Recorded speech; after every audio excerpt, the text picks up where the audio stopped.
The last chapter ended with Kafka's extraordinary attack, the variant number 6, Modified Thunder Emperor, which was so powerful that it destroyed what was behind 9. Could this be their long-awaited chance to take down this king of kaiju? Let's find out. We continue the story in chapter 113.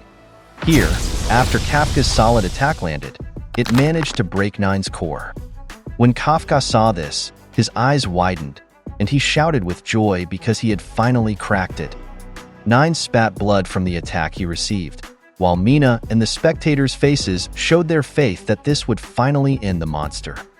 Their assistant in the control room shouted that Kafka had achieved a clean hit, damaging 9's core.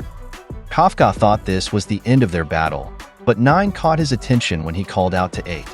When Kafka turned to look at him, he seemed shocked by what he saw, and 9 eerily said they should have a moment to talk. 9's chest began to crackle, and Kafka suddenly felt a strange ambience. In an instant, he was suddenly transported to a war zone in the middle of a mountain range, where countless samurai lay fallen. Kafka's confusion was visible, and he asked himself if this was a battlefield, or if he was perhaps inside 9. He looked around and began searching for 9. While surveying the surroundings, he noticed a kabuki mask on the ground, and commented that it seemed familiar to him. He heard movement behind him, so he quickly turned around. When he turned, he saw 9, but his appearance had changed to what seemed to be a younger version. Kafka was puzzled by this, and 9 commented that at first, he thought it was just a coincidence that he appeared before him during their first meeting, which only confused Kafka further. 9 added that but he knew then, once he sensed what was inside Kafka, that it was a stroke of fate from a long time ago. Kafka asked what he was talking about, so 9 returned a question asking if the surroundings didn't look familiar to him. While Kafka was ready to attack, he just repeated his question to 9, but was interrupted when 9 commented that he seemed not deeply linked to this yet. To think that he could still exert this much power, so it seemed 8's grudge from back then was intense. Kafka shouted, asking what he was talking about, and if he meant that he hadn't defeated him yet.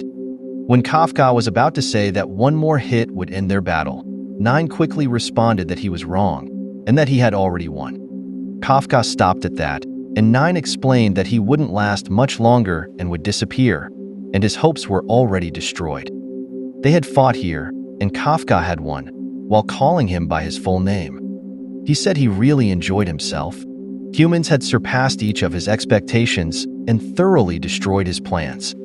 He said he had wanted to learn more and research to get closer to humans.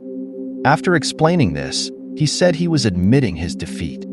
However, despite everything he had expressed, Kafka seriously told him to stop lying. So 9 countered that he wasn't lying and he really had no options left. Kafka pointed out again that he was definitely lying, and if not, then what was he seeing here?